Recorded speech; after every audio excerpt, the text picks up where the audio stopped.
we are here to bring you everything and anything surrounding Porsche. I'm Mike. I'm Aaron. And this is P-Car Talk. Hey, welcome to the podcast. I'm Mike. And I'm Aaron. And we are back in the studio because guess what? It's another episode, that's why. It's all right. So, before we get started, Soul Performance sponsoring this episode. Yep. Thank you so much. Definitely check them out. They're made in America, if you don't know that already, because we've been saying that over and over again. Yep. They also make exhaust for many, many other cars and for your emissions for your state. So if you want to go extreme and you don't have emissions like Florida, you can go straight pipe like me. Yeah. Or you can have emissions regulated and compliant and have something made for California, whether that be Porsche, Lambo, it doesn't matter what you have, they make it. Yep. And we put the links to that in our podcast notes, and then they're also in our YouTube notes. Exactly. YouTube and links. For our club members, they have a discount, correct? Yep, they do. And that's been emailed to you. So if you are a club member and you're listening and you need exhaust and you want something cool and badass and made by Americans, that use your code. Buy some shit from them. Yep. Because guess what? They're enthusiasts. They kick ass. They make the stuff in-house. They don't third party out to some freaking crazy place in the middle of effing nowhere. And just in the middle of nowhere in Pennsylvania. Yeah, and burn children's feet for not making it and any of that stuff. So support them because they support us, and use your code, save some money, right? Always saving money. Let's get rolling. All right. So we don't talk about this car enough. I feel that it had a long staying place within Porsche. Yep. As far as longevity years wise, and production line. Now this car was set to replace the 911. Yep. It's not a future classic. It's a classic. Which is controversial in its own right. Yeah, a little bit. You already know where I'm going with this. We're talking about the 928, if you don't know. Made from 1978 to 1995, wholly long production run of car. How many chances did this car get an opportunity to try to phase out the 911? I almost feel like it's the guy at work that's supposed to get like promoted and be the big dog, but he like gets coked out in Vegas and doesn't show up for like a week. Jerry's going to turn around. We know Jerry's he's turning around.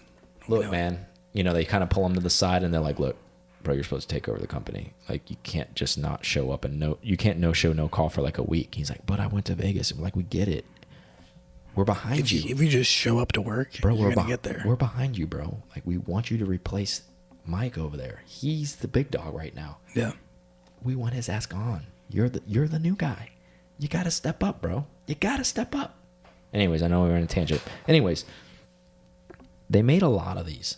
Obviously, from a production run of that long, you would expect that. 60,000 to be specific-ish. Really? That's a pretty good amount. Yeah, but I mean, look at that production run, man. I mean, that's a significant amount of time. That's 17 years, bro. Yeah. 17 years. Anyways, so to educate some of our listeners, because this happened maybe before they were even alive, because they stopped production in these in 95, and some of the old timers already know this, so they sound redundant, so I apologize. Sorry, not sorry. 4.5 liter V8. Yep. First run. Then they bumped up to 4. Wasn't enough. Yeah, 4.7. That wasn't enough. Bumped up to 5 liter. And then they finished with a 5.4 liter. Now, 80% of these things were made in an automatic transmission. GT car. Yeah, exactly. 2+2, front engine V8. So the 4.5, the original, like in 78, made 219 horsepower. Emissions. Dismal, right? We know that's going to be. But why did they do that, right? Because of EPA was choking cars out. Emissions was choking cars out. So that, the smog pump crap, they had to make these things emission compliant, obviously. So essentially they had a big choke chain on this thing. So we get it. It was a sign of the times. Of course, the V8 should have been making more than that. But I mean, you go anything perspective in 1978 that was built with a V8 actually probably had less horsepower than this, to be honest with you. Probably did. Corvette was probably in the 150s, 160s. Exactly. Ridiculously low numbers. So it was actually probably high horsepower. Yeah. It was is considered a beast back then. But, and they slowly bumped up. The gas crisis happened around that time frame. The 4.7 liter, what happened in 1980 was for the S model only. Got a decent bump, 10 horsepower bump, 229. 83 got another horsepower bump to 234. Added some ignition stuff. 1985 saw the 5.0 bump up to 288. So it's now we're starting to talk a little bit, right? Like we're starting to get a little bit more firepower. Now in 88, they scumbagged us like they usually do, meaning talking about Europe. I'm pointing the fingers at them. The rest of the world got the 306 as far as horsepower numbers go. That's probably back to emissions, something choking the car. Weren't caring too much, yeah. And big middle finger to us still, probably residual from WW2, who knows. Anyways, the point of that is we always seem to get the shaft when it comes to stuff like that, regardless of the mark. It seems like a lot of our European cars still had a lot more horsepower. You can translate that to other brands, BMW, whatever. It doesn't matter. However, at least in 87, they saw the writing on the wall and they gave us a 5-liter. It made 316 horsepower. Maybe we complained enough. A healthy amount. Yeah, maybe there was enough people on Wall Street, Wolf of Wall Street. Or they figured out the tuning for the smog stuff by then, too. Maybe. I mean, you got to consider that would be all new territory. Yeah, exactly. So maybe the reins got like thrown back a little bit. Maybe there was a little bit more leeway. Whatever the reason was, who knows? Anyways, think about the times. 1987, 316 horsepower, 5-liter. That's a pretty stout number. Yeah. Now, granted, this is a heavy car. It's a GT car. It's made to put out big numbers. It's not a 0-60 car. It's more of a high speed car, essentially. 185 miles per hour, cruising at your cruising altitude. You're doing long distances, 2+2. You got the hatch. You can put a lot of stuff in it, right? So 1992 came out.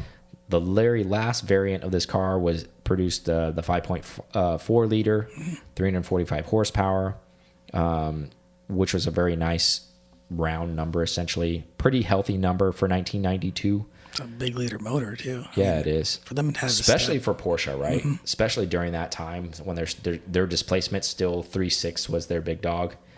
This is significantly almost 2 liters bigger than that almost at that point. So it was a bit, very, very big. Now the body changes obviously throughout the years. We know that. We want to address that. Obviously, you can see that. You've seen the generation changes with that. It's a 2+2 design, but there's 3 things that remain the same throughout every generation change of the 928, right? So it was always a 2+2.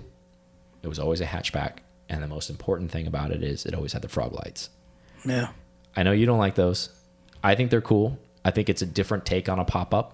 They lay down, the frog eyes come up, they're not the traditional ones. It's probably the most aerodynamic version of the pop-up. 100%. So it's one of the more unique ones of any brand pop-up style headlights. Most of them are the traditional squares, where they lay down and they come up. These are the frog lights where they stick up. They're a love them or hate them design. I think they're really cool. So let's get into this car a little bit now that you guys have the background on this car. This car was supposed to replace the 911. Tell me some of your thoughts. Why do you think that this car was supposed to replace the 911? I'd like to hear your theories behind this. I mean, maybe they think they were at their limit for what they could do with that air-cooled motor, and they thought that the future was going to be a water-cooled V8. Mm-hmm. Maybe that's where they saw it going. And maybe even more so involving the family. Like, it is bigger. Mm-hmm. You can do more things with it. Maybe they felt like it was the more well-rounded, like futuristic, before there was a Panamera or an SUV in their lineup. Yeah. Like, this was the doer of all things, where it could be a sports car of sorts, maybe not to the 911 standard. Mm-hmm. But it could do more things for people. I think that maybe that's where they were going. I don't know. I don't know who thought that. Yeah. I don't ever see it as like a direct competitor. I don't think it's not light enough. It's definitely has the V8 where you could probably get more power out of it, but they weren't really getting. Yeah. I mean, if you compare it to well, maybe it had more potential though, maybe. Right? Mm-hmm. Just because it didn't, like, from a factory production standpoint, wasn't producing a lot of power at that time, but maybe in their minds they were thinking like, hey, maybe we can turbo this someday. And maybe there was some racing guidelines too that were also playing into that too. Mm-hmm.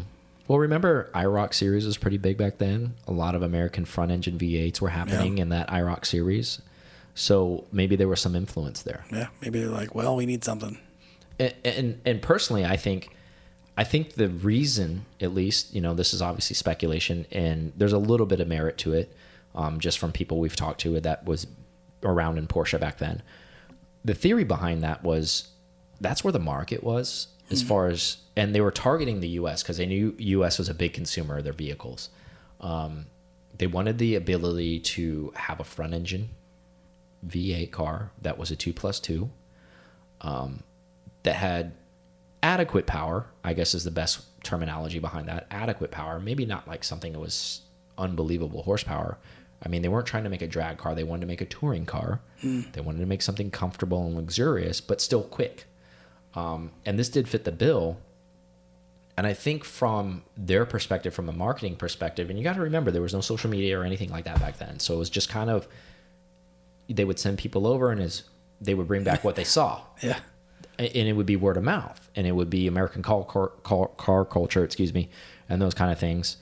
So they saw a lot of front engine V8 cars. Yep. They saw a lot of coupes that had a back seat, and they saw Americans driving the hell out of these cars. So they wanted to up their numbers and have more Americans purchase more Porsches. Yep. So why not just emulate that? So a lightweight 3.6 low horsepower car that's a momentum car really didn't have a place in the 80s other than maybe someplace that had a twisty road, Tennessee, California, those type of mountainous Colorado, Utah, those type of mountainous areas. But in general, still to this day, because our roads haven't changed, thanks DOT, because they haven't put any money into it since the 50s. Either way, we have long straights, we have interstates, we have long U.S. highway this, whatever. And if you think about it and you plug and play things, you take this car and you put that on that road, nice compliant car, good suspension, big V8. It doesn't need to be a momentum car because it's already moving at momentum, whatever the speed limit was back then, 60 miles an hour or whatever, and just go for days. And you can put tons of stuff in the hatch. So it has it's the Corvette concept in the sense, but with a back seat, because you could put a couple golf club bags in the back, or you could put some luggage in the back, and you can drive this thing to Palm Springs or do whatever you wanted to do, and you could do it rather quickly and in comfort. I mean, this thing could cruise no problem without making any effort at 150, 160 miles an hour. Not that that's a legal speed limit, but I think that was... It is in Germany. So. Yeah, but I was thinking that was maybe that's the theory behind this. So you have... And then... So it was a dual threat, I think, in their mind as well, because like, okay, well, we have the Autobahn. Yep, and twisty roads. And so this thing could, maybe it's not so good on B roads, but this thing can blast down the Autobahn nonstop. Yeah, for sure. And do it no problem. And it does it effortlessly. And we have some friends that are a little bit older than us that have owned these cars when they were brand new, and they would tell us stories of driving in this area over the St. Pete Bridge going 160 miles an hour in 1990 with one of these, and because they bought one new, and they're like, that thing is fast. It really performs at a triple digit speed. It was almost made to do that, essentially. Yeah. Where they went from one end, instead of power drag car, they went for top end cruising. Exactly. And so let's circle back to the car as a whole. Would you ever own one of these? Do you think it's significant enough for you to own in the lineup? Do you think, obviously it was made for a long time. There's a lot of them out there. What are your thoughts and theories? How do you feel about this car as a Porsche? I like it with headlights down. I would have to get a manual version, I think. I haven't driven either one to really Fair know enough. if I could live with an automatic or not. Fair enough. I feel like the amount of power, that a manual would be that much more engaging. Mm-hmm. Body styling, I tend to like it. I think they did a pretty neat job of how they integrated everything with it being different from what the 911 was. Yeah. It's just cool. And then what they started doing with the interiors. Yeah, with the Porsches and stuff like that. And then the V8. That's definitely, I always like V8s. Yeah. So. It's a unique Porsche thing, right? Because they're actually really known for flat sixes, right? And then to have a V8, and then, until essentially you think that about this thing, it dies in 95? Yep. And then we see a Cayenne come out in 04-ish? Yeah. That's the next time we see a Porsche consumer able to buy a V8 again. So they almost went a decade before you could buy a V8 from Porsche, essentially. And then could be the same concept there too, where they think that that's a sweet spot. We're going to sell a bunch of these, and then that's going to support. I would just like to be in that room, in that meeting. Like, you know what? 911's had a good run. Yeah. And maybe they were feeling that. Maybe they were thinking they had no more left to give out of the 911. Mm-hmm. Well, I mean, they're obviously a very intelligent company, and I'm sure they were always, even at the way that they could, they were ascertaining the numbers that they needed to obtain, and they probably were seeing who was consuming their cars and what they wanted. And I'm sure a lot of that pointed at places outside of Europe, and that probably pointed a lot at the US. They're like, this place buys the bulk of our stuff, and guess what they like? They like V8s, so we need to make a damn V8. Yeah, and I think along those lines too, going back to whether I like it or not, then that's when they were doing some of the design cues they did. It was something new, modern-esque. Mm-hmm. Those interiors being the way they were. Yeah. The V8, it was a lot of different changes to see if they got a different response. I yeah, guess, a lot of moving parts, right? Mm-hmm. I disagree with you as far as the manual. I would actually take this in the bulk of they produce this in the 80%, because and hear me out on this. I'm listening. I would enjoy the slush box automatic transmission for a couple of reasons. One of the main reasons is I wouldn't want to own this car, even currently to this day, as a collector car. Not that I don't think they're worthy, because I think they are. I think they're super cool. But actually, and we talked about this, I like the fact that it's kind of luxurious, and it's supposed to be. And like you mentioned, using the terminology of a GT Cruiser, I think this sits in traffic very well. I think it has good AC as a V8. When you can get up to speed, it does it very well. It can get out of its own way. It's not slow. Yeah, is the automatic transmission probably dated? Absolutely, but it's not so dated where it can't perform. I think we're a lot spoiled. Obviously, Porsche spoiled us with the PDK, but like with this transmission, even if you're able to get a 4-speed automatic, I know they made a 3-speed automatic. I wouldn't want that one, but anyways, I'm trying to picture myself in my everyday life having this vehicle, meaning driving to the gym or going to the grocery store or something like that. It has tons of room in the back. You can do that thing. You can tool it around town every day. Get like a driver quality one of these things, so you could be vintage and hip at the same time. And, once you get all the mechanicals sorted, a pretty reliable car. And I think it says something about your character. It says, hey, I'm pretty cool. And you can bag one of these in an automatic that's in pretty decent shape for $15,000, $16,000. And yeah, it could be your special car. I'm not saying it doesn't have to be, but like I'm talking about the application of the way I would use it. I would actually prefer to drive it every day, because that's what they were intended to do. And I think if you drove it every day, I think it would perform better, because it's a machine. Keep it moving. Yeah, all of the parts are being lubricated. Everything's being moving properly. AC's working properly. And I think it's actually, and I'm speaking in anticipation, because I'm like you, I've never driven one. I'm hoping to drive one. If somebody has one they want to let us drive sometime, let us know. Sidebar, yeah. But in all honesty, I can imagine that car, even though I've never driven it, being very solid and having ample amount of torque, ample amount of horsepower, as long as you get a pseudo-modern one, not maybe like a 70s one, but like maybe a mid-80s one or something. And I think you'll be fine moving up from that. Anything from maybe like 85 to 95, something in that range. Even if it's an automatic, I think you'll be super happy to daily one of these. And think about, if you get it sorted, let's say you buy one for 15 and you spend another 5 on it to get it sorted properly and reliable, or whatever you got to do because it's been neglected. So you're all in at 20. Okay. Name something that's not mindless drone that you can drive for $20,000 that has the nostalgia and the panache of a front engine V8 Porsche and exudes something cool. You can't even buy a new Honda Civic for that, man. What is nothing? You can't. You just can't do it. So I think if you open up your mind to things where you're like, okay, well, yeah, I got to maintain it. Okay, well, guess what? New cars are not immune to that either. You got to maintain them too. Yeah. Oh, I have a warranty. Yeah, okay, well, it still has consumables that you have to pay out of pocket for. It's true. So I would love to daily one of these. That's where I'm going at. And hopefully maybe in a year or two I can meet that goal and I can start dailying one of these. And maybe I can report back and say what my thoughts and theories are behind this. I'm glad it never replaced the 911, because obviously the 911's an icon. And we all love the 911, obviously. This is a Porsche channel. Tried its best, though. Yeah, it's a Porsche channel. Hey, Maybe a little less trips to Vegas, getting doped up on Molly, you know, and showing up to work. Maybe he would have maybe got it done against the 911. But you know what? The 911 kept hammering away. He's like, hey, maybe you got more horsepower. Hey, you got a cool back seat. Hey, but guess what? But I'm here every day, champ. I'm here, bro. And you're not. Could you imagine missing out on a 930 turbo because the 928 took?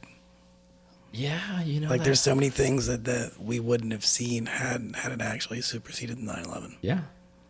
But I mean, that's, you know, it's easy to play that game. You know, you could do that, play devil's advocate, and because the 911 is such an icon, who knows what this could have turned into if they really put some dollars behind it. Yeah, maybe we would have seen an early twin turboed 928 in the 90s. Ooh.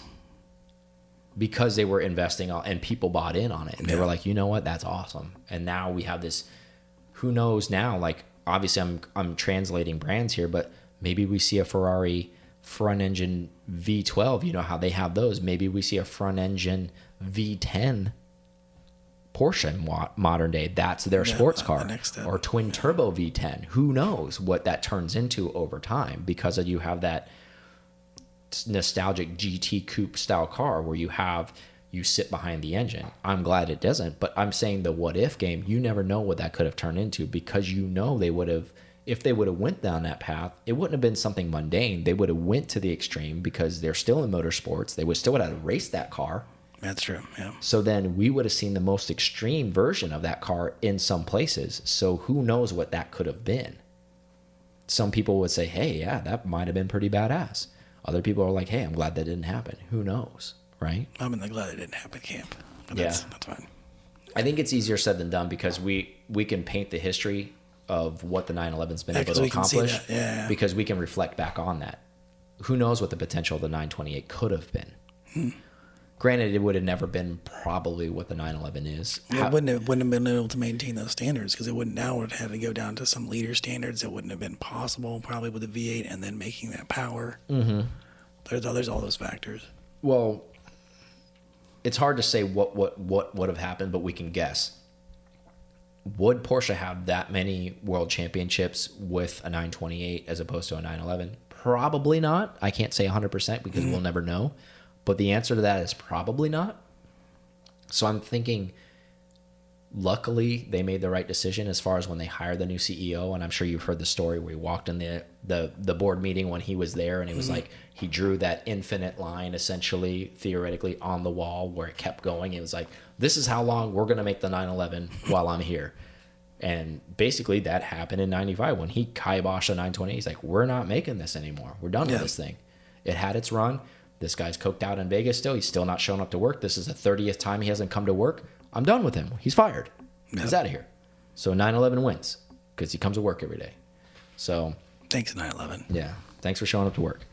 Anyways, I thought that we'd give it some love, because we always talk about so many other cars, and we're trying to integrate other cars. You know, a prior episode we talked about it, the Cayman R. I think this does have its due place in history. I mean, 17 years of production. I think they're a cool car still. Just because it didn't replace the 911 doesn't mean I don't like it. I'm glad it didn't, but I still think it has its place in history. And I think it's a very, very cool car, especially transaxle car. Very, very, very nice car all the way around. And I think the concept's there. And honestly, I wouldn't be surprised someday if this car actually makes a resurface and lives along the 911, to be honest with you. Because there is a place in the market for a GT car. And you and I joked around about this. They don't have a competitor like Mercedes or BMW has. That's true. And you and I have joked around about this before in the past, in the sense of, oh, they're going to make a Panamera two-door. They have to. Well, this is what this would be. Yeah, exactly. This would be the Panamera two-door will be the successor to the 928.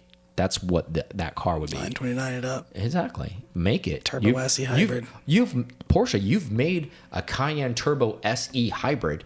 You're not going to make a 928 successor? Come on, that makes more sense than that.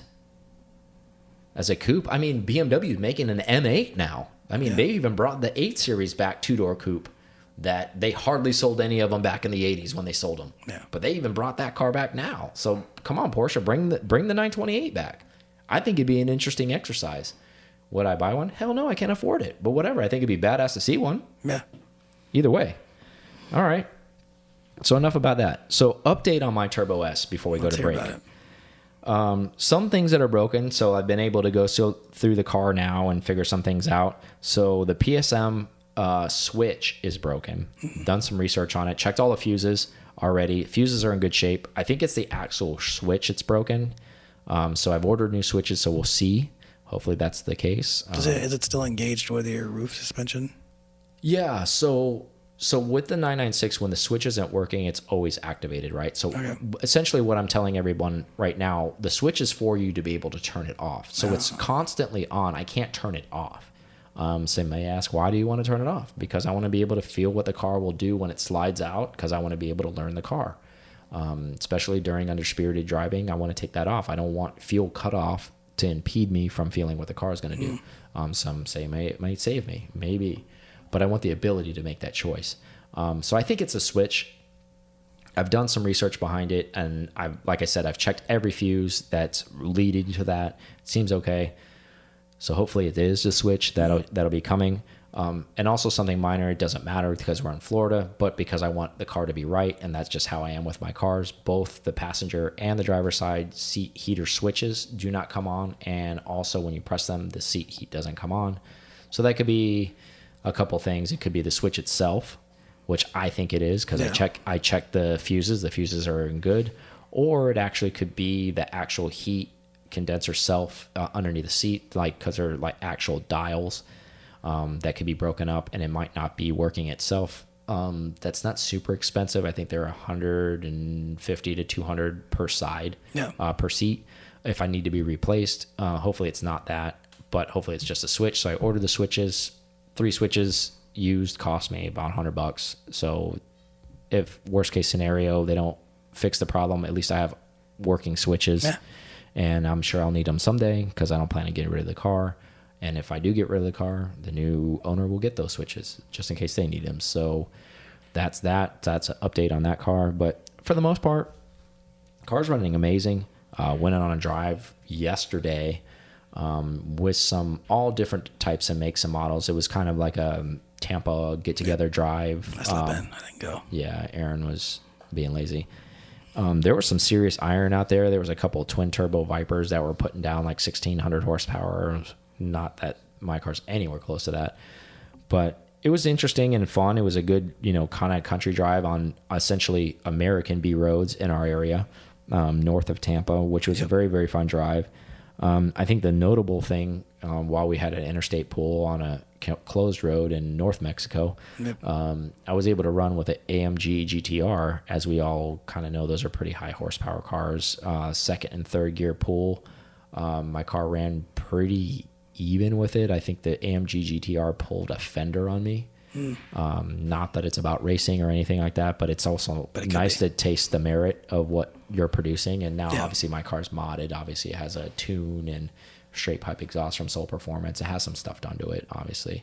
I thought that was pretty healthy considering my car's an 05 and that car's 2017 or 18 or whatever the hell that is. So I'm sure the Merc diehards, if there's anybody listening, is like, oh, that guy must have been asleep at the wheel. Either way, he only pulled a fender on me, and my car's 15 years younger than that car, essentially, or 13 years, whatever the number is. But either way, so that's the update on the car. Just want to give you guys a late talk on that. Let's take a break, and we will come back with some more stuff that's going on. Let's do it. Thank you guys listening to PCAR Talk so much. We appreciate you guys so much. I can't say that enough. Check us out on YouTube. We release videos on Mondays, Thursdays, and Fridays. Help support the channel. Everything we're doing is trying to bring the community closer together. We definitely appreciate that. Also, when you go onto YouTube, if you could subscribe, maybe pass it along, make a comment. We really appreciate that. Again, circling back to pcartalk.com. There is a newsletter created on there. Please put your information in there. That way we can keep you up to date on anything that's coming forward and anything that we're going to be doing moving forward and all the exciting things that are coming out. Now back to the show. All right, we're back from break. So let's talk a little bit about Michael Mower. He's the head of Porsche Design, has been since 2014. First project, hell of a first project to be on, 997 GT3. Throwing away this 996 garbage. Exactly. He's just like, steps into the game, crushing it right out the bat. He's like, Yeah, I'm head design on 997 GT3, which everybody loves. The reason why I bring this up, this is an article that was published by Car and Driver. It was a Q&A session essentially with him. It's a really, really good read. You can read it on the internet. You don't have to pay for Car and Driver. We're not affiliated with them, and they're not sponsoring. Not a sponsor. But just saying, like, it was a really, really cool article. If you have some downtime, which I'm sure a lot of you do that are still at home, go ahead and read this. It's pretty cool. It's just kind of interesting how he discusses the challenges over time of him trying to help. And obviously as a design team, it's not him solo, but he's leading the team. As each generation comes up as far as 911 goes, how to make it relevant, how to make it new, but still to pay respect to the older generations. Yeah, the original body lines. And it's really, really awesome to hear him talk about the threshold of, okay, that's too far, well, that's not far enough. Because, obviously us that don't really create... 928, too far. Yeah, well, we don't create something from a design production design and that are creative to that point where we sit there and it's always nice, and we experience this, always nice to have an opinion of why do you guys do that way, or why did you do that? Oh, that's shit. You shouldn't have done that. That's trash. You guys are garbage. But yet the same people that are pointing the fingers are not creative at all, but they just want to be antagonists and they just like to point out things. Exactly. Yeah. Either way, where I'm going on that tangent is the challenges that he faces, being in charge over a decade now. And the high level of prestige his position is because prior to him, the last person that had lead design had the last name of Porsche. So no big deal. A huge shadow casted on him and a lot of pressure. Can you imagine coming into a position where the person who was in charge of that position prior to you, kind of in the family there, was blood, and now you are doing it, right? So I think some of the, and obviously I'm very biased, so this is during this Q&A session. Now this guy has actually been in Porsche for a long time. Just because he's in lead design just in 2004 doesn't mean he hasn't been with Porsche. However, but I think it's very, very interesting for him to say, being a boss with design in general, guess what his favorite car 911 wise is of all time? I'm sure you guys know if you're an advocate listener of the show, where I'm going with this. I wonder what it could be. Yeah. I couldn't imagine. Go ahead and say it. You know what it is. So his favorite car is our favorite car, because I'm looking for one and you have one. So 964. Exactly. The unloved child for a long, long time, right? Which is odd. And to be fair, I was very young at that time, so I wasn't a Porsche fan. I lived in Florida. Drag racing was very popular. I was a Fox body Mustang guy at that time in life. We didn't have, and we still don't have B roads. Please forgive me. Just take one of my fingers like a Yakuza boss. But anyways, in all seriousness behind that, I find it interesting. And the reason why I bring that up is that this is a gentleman that has seen pre-964, post-964, personally overseen and approved and helped develop and sketch multiple 911 generations since his indoctrination in 2004. And yet he still refers back to the 964 as his favorite car. So then it makes a lot of sense why we see the design cues we see in the 997. It looks a lot more throwback to the 964. Exactly. Do you think, and obviously opinions are opinions, and there's a 993 stronghold, and there always has been. And however, the 964 has come up and has risen from the ashes almost like a phoenix, where it has been unloved for a long time. And 993 guys used to make outlandish claims, and unfortunately for you guys, the internet exists. They'll never be worth what a 993 is. Exactly. Yeah. The forums don't delete your posts, and they're still there, and you've said things years and years ago. There's nowhere in hell will freeze over before a 964 is worth more than a 993. Unfortunately, apparently hell has frozen over, and it has probably 3 or 4 years ago. I guess it froze over, right? And it's still continuing to freeze because it's still happening. So with that being said, and his quote, and I quote, it's in his reasoning behind this, so you guys can hear this out. And I know it, again, it's just opinion, so it doesn't really matter. He says, well, why do you think the 964 is your favorite car of all time? He says, because it still has the original body, but the bumpers are more integrated, and it's still an old car, but it handles like a modern car. That's from the boss himself. As they're producing, and they know they need to be innovative, because as a company in any industry, you have to continue to be innovative if you want to be relevant. And they understand that. And obviously for many, many other reasons and regulations, that they cannot produce essentially a 964 modern day. However, there's a company out there that is doing that. Yeah, that's true. And that company is named RUF. Yep. They are actually, it looks like a 964 turbo, but it is not. It's a full production car that they've made themselves. Water cooled. It's water cooled. It's a little bit wider. It's a little bit longer, but optically, it's Very, almost very identical. similar. Like unless you park a 964 next to it, you have a hard time optically really identifying the real differences. And I think they did a home run. It's almost the best way I can describe it for the listeners out there that are trying to imagine this in their head, that have never seen this car if you're living under a rock, is the retro Mustang that's come out in recent years, obviously, to pay homage. The retro Camaro that's paying homage to the 60s. Oh, Challenger. Yeah, the Challenger. Like, so that essentially is what this RUF car is. It's their throwback to the 964 turbo. And you know what? I think with them going water cooled and something that was an air cooled car is a good move. The way they approached it, of being their own thing and not it being a 964. Of course. Essentially. I mean, there's nothing about that car other than maybe the silhouette and the headlights that really are 964. It's wider, it's faster, it's lighter. It's all those things, Looks but it has, so cool. yeah, it has an intimate cabin. And not to take anything away from all these reimagined companies, or they make a wonderful product too. But really, I mean, if you really, really want to shut down the game, and granted, you had to be somebody special and you had to have the funds to do it because they're expensive. And I think RUF only is making less than 50 of those. There's not many, and they are expensive. Yep. If you are one of the lucky ones in the world to get one, I really believe that is the epitome of an ultimate retro modern 911. It doesn't get any better than that. It's like carbon skin, carbon tub, water-cooled engine that produces 700 horsepower, but it has the intimate cabin of an air-cooled car, but it has amenities of a modern car. It really, really doesn't get any more better Porsche than that, in my opinion. That's a pretty good. I like that design. I had a question for the interview. Did they talk about why they moved away from the 996 design? Because they could have kind of continued on and modernized that, or did he not?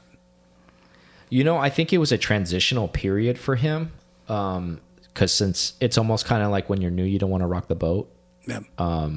And again, even though him being lead designer, they didn't really actually ask him about that. Like, we're not talking about this. We're just gonna move on to. And I think you can read between the lines. I think you said it best before we even got to that, where you said, "Hey, the 997 looks more like the 964 than the 996 does," and I think that probably goes back to him loving the 964, bringing back the circular headlights, and I'm sure there's a lot of added pressure from. And then putting his own stamp on it too, because I guess if he continued on from what that looks, then he would have been like, "Oh, it looks exactly like." As you know, exactly. Any Dr. company Porsche takeover, did. somebody new comes in, they switch things up, right? That's generally how things go. And obviously, X factor on the side of that is he comes into the scenario, the so-called enthusiast, and I'm calling you so-called enthusiast because if you're an enthusiast, you're an enthusiast of all makes and models, not just you don't pick and choose. Those sons of bitches were out there basically calling the 996 a witch. Yeah. They're like, "Hey, you're a witch. You could fly. You do spells. You do all those things. You need to be dead. Like, we need to kill you. Like, you were not like the rest. You need to go. You know, let's throw her off the cliff and see if she drowns." That's basically what these assholes were doing. So they're, and fortunately and unfortunately in this scenario, you know, Porsche does listen to its faithful, essentially, or the people with the loudest voices. So I think that had some influence. Whether or not there's any merit to that, I'm guessing, but I think it definitely did. Yeah. Because even to this day, the fallout from that is still strong. There's a lot of people with the stereotype still talking shit about the 996. Now that's coming full circle as we speak right now. There's a lot of people that are naysaying that, saying it is a great car, and it is a great car. They're actually giving it the credit it is, and there's a lot of people jumping on board that are Porsche enthusiasts, and actually there's a lot of people that have owned 996s a lot longer and not just more trendy recently, myself included, being more of a recent person. Trendy. Yeah. But there's people prior to me that really got in at a really good level that only paid 40 grand for a low mile 996 because people didn't want 996 turbo because people didn't want to touch them. And kudos to them. Yeah. And it's funny because I have a lot of friends that aren't Porsche people that are still under the moniker because they're just none of the wiser. They just listen to the hearsay that when they see a 996, honestly, like verbatim, I have friends that have said this that don't know anything about Porsche. When they see one, even it could be a GT2 or it could be a GT3. They don't know, but if they see it, they're like, "Oh, that's the one that nobody likes," right? That verbatim is what they say because they just don't know. And I'm like, that's how strong that opinion is with that car, where it has creeped into other guys to the mainstream, that are car Mazda culture. guys, that are Mercedes guys, that are guys that just don't have any other clue that, oh my God, that's the boogeyman. And I think it's almost hilarious in a way.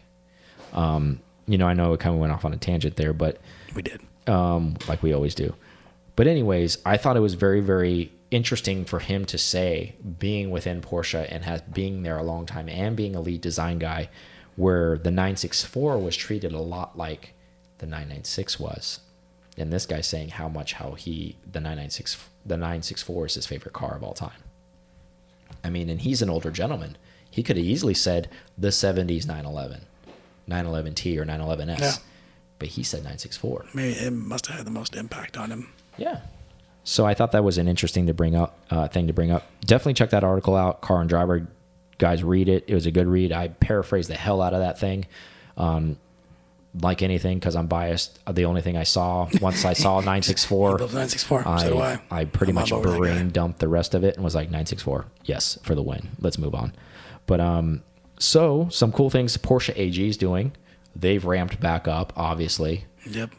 Which is a good thing for the entire world, and I think hopefully Taycan 4S is out. Yeah, hopefully jobs in general will start coming back online for everybody out there. I'm sorry if you've been furloughed or let go. Hopefully you will see your job soon, and the capacities will start to pick up. I think they will. I think so too.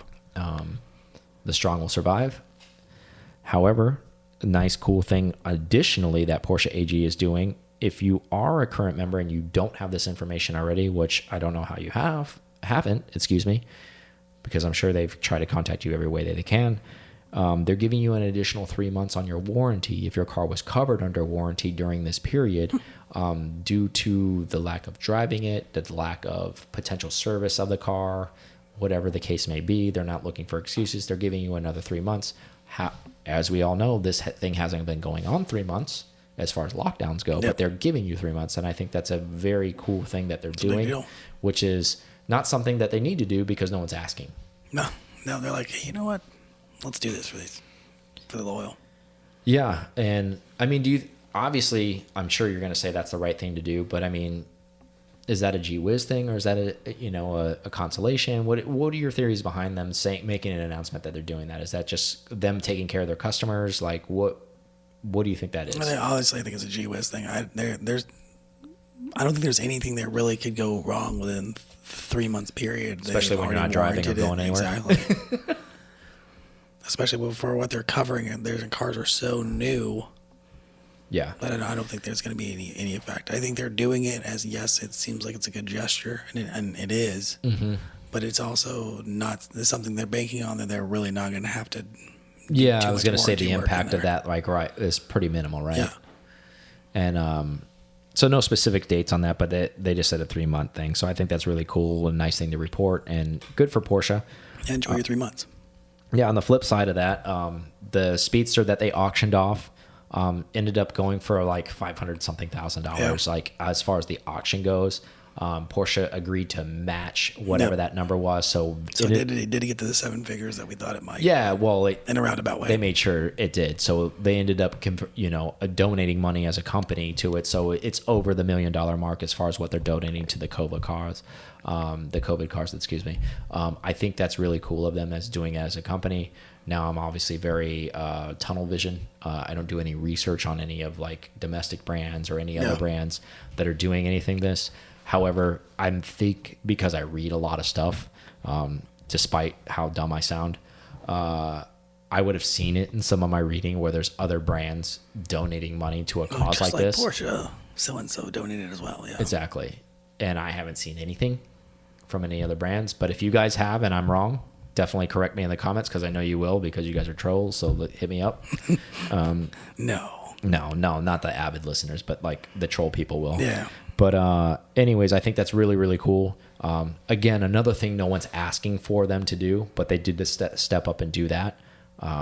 And whoever the lucky bidder was got the very, very last Speedster, 1948. So kudos to that person, whoever that is. And I'm sure someday we'll see that car surface again.